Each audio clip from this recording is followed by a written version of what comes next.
Top of the middle of the day to you boys and girls. We're on location for a little big saw grudge match. Today for your viewing pleasure, we're going to have a little saw off.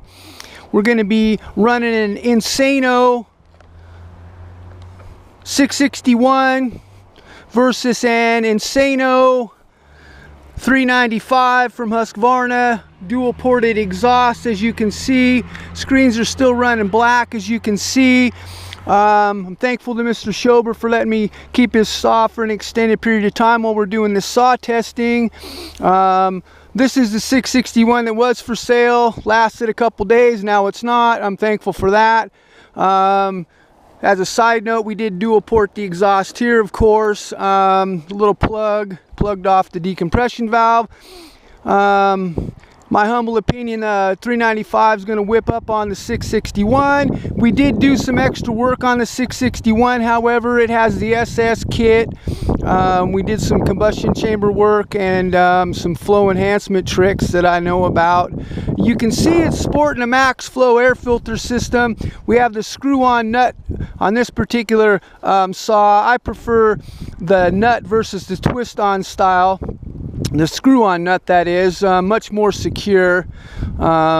Just my own personal preference, I guess. And the only thing that I would say is the redesign on the clutch cover is interesting. I have little baby hands, little girl fingers, and I can't hardly get these nuts in here because there's not very much room in there. It would have been nice to see him do something more like the old style where you could actually get at them. But that's just my personal preference. We're sporting a Stihl lightweight. This is a 3-foot, I actually call it a 34.5 inch bar. If you measure it out, that's what you get. It's a short, quote unquote, 36, 115 drivers if you're running on a Husqvarna, which is what this one is, so we can run it on both saws. Oregon full skip chain. So let us see how the saw project works out. Oh, and I'm going to change the chain out to the Husqvarna so we know that there's no monkey business in the process. So let us see. Oh, and again, thanks for my cinematography operation. I got my oldest son out helping with that, so we'll give him a little kudos for the help.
Well, that plan didn't work too good, now did it?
Okay, so in my humble opinion, the 395 pulls harder, which you'd expect since it's a little bit bigger displacement engine. You can tell it's running a little bit rich still with the carburation. We're still breaking the thing in. 661, same operation. It's more so bumping up against the rev limiter when I backed out of it a little bit, which I tried to do both of them a couple of times in the cut. Didn't want to saw it completely off, since we'd be sawing in the dirt more than likely. But my professional opinion, I think the 395 pulls harder. You can actually pull on the handlebars and the pistol grip a little bit better. The Stihl's a little bit more of a high winder just because of its design. I guess the timing's gonna tell. Anyway, thanks for watching this session of the grudge match situation between a couple of bigger Stihl and Husqvarna chainsaws. And my contact information, if you're interested in having some work done, is always in the descriptions. Please give me a shout if you're interested and or curious. Thank you for watching. Have a blessed day wherever you might be on God's green earth.